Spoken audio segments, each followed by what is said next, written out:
আসসালামু আলাইকুম প্রিয় দর্শক, যে যেখান থেকে এই মুহূর্তে আমার সাথে যুক্ত আছেন সকলকে আমার পক্ষ থেকে আন্তরিক শুভেচ্ছা ও অভিনন্দন। আমি এই মুহূর্তে আছি মেঘালয় টি স্টল। আপনারা অনেকেই কিন্তু এই মেঘালয়ের টি স্টলের চা অনেক খেয়ে থাকেন এবং আমি কিন্তু আজকে সেই সুদূর খুলনা থেকে এই সিলেটের এই মেঘালয় টি স্টল আমি কিন্তু এখানে চলে আসছি আপনাদেরকে এই স্থানটি দেখানোর জন্য। তো এখানে আপনারা কিন্তু আমার পাশে দেখতে পাচ্ছেন যে অনেক অনেক গাছ যেখান থেকে সংগ্রহ করা হয় প্রতি বছর হাজার হাজার প্যাকেট চা, যে চাটা আমরা সাধারণত পান করে থাকি। তো এই চাটা আসলে কিভাবে তৈরি হয়, এখানে কিন্তু বিভিন্ন প্রসেসিংয়ে কিন্তু তৈরি হয় এবং বিভিন্ন কোয়ালিটিতে কিন্তু চা তৈরি হয়। তো এই চাগুলা কিন্তু আমরা যে চাগুলো পেয়ে থাকি সেটা কিন্তু আমার মনে হয় না যে অরিজিনাল চা খেয়ে থাকি।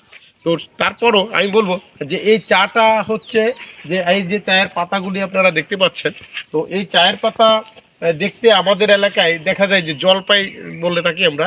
তো এই জলপাই পাতার মতো দেখতে ছোট ছোট, এবং এই গাছটি কিন্তু প্রতিটা বছর মনে হয় সেটে দেওয়া হয় এবং সুন্দর সাজালো গোছালো কিন্তু এই স্থানটি। এবং এই যে আমার পেছনে যে পাহাড়টি, এই পাহাড়ের সর্বোচ্চ চারপাশতেই কিন্তু সেম একই অবস্থা, যে চা এখানে চাষ করা হয় এবং এই চাটি কিন্তু বিভিন্ন দেশে কিন্তু এখান থেকে রপ্তানি হয়। তো আমরা সাধারণ চা খেয়ে থাকি, সে চাতে দেখা যায় যে বিভিন্ন স্বাদ পাই।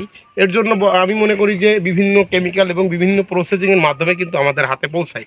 আমরা কিন্তু সরাসরি কিন্তু এই চাটা হাতে পাই না, আমরা বিভিন্ন কোয়ালিটিতে কিন্তু চা তো পাই। এবং সেই চাটি কিন্তু দেখছেন যে এখানকার যে চায়ের পাতা এবং চায়ের যে গাছের কালারটা আপনারা দেখছেন। তো সেখানে আমরা কিন্তু দেখি এটা কিন্তু আমাদের সকালবেলায় ঘুম থেকে ওঠার পরে নাস্তার টেবিলে কিন্তু আমরা এই চাটা পান করে থাকি। কিন্তু আমরা জানি না এই চাটা, অনেকেই জানি যে আমরা সিলেটে চায় পেয়ে থাকি, সিলেট থেকে আমরা চা সংগ্রহ করে থাকি। তো আসলে এই চাটি সিলেট থেকেই পাওয়া যায় এবং এই সিলেটে দেখ দর্শক, আমি কিন্তু সিলেট থেকে সরাসরি আপনাদেরকে দেখানোর চেষ্টা করেছি। যে যেখান থেকে আমার ভিডিওটি দেখলেন সকলকে আমারও পক্ষ থেকে আবারও এবং শুভেচ্ছা জানাই।